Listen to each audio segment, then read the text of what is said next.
এই যে এটা অঙ্কুশের থালা, ইলিশ মাছের মাথা দিয়ে কুমড়ো দিয়ে একটা ছক্কার মতন করা হয়েছে। কুমড়োটা অল্প ছিল, এই জন্য আলু দিয়েছি, নইলে পুরোটাই কুমড়ো দিয়েই করতাম।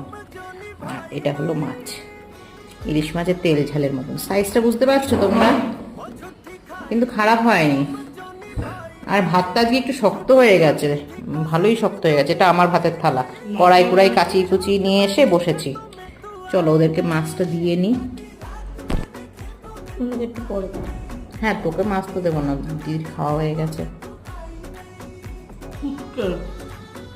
পুচকে পিস, পুচকে পিস।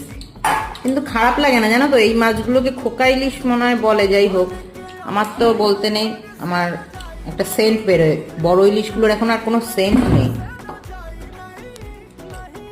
খুব ভালো লাগছে?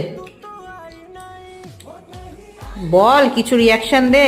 কি আর রিয়াকশন দেবো? ভাতটা তো আমার মাথায় মারলে আমার মাথা ভাত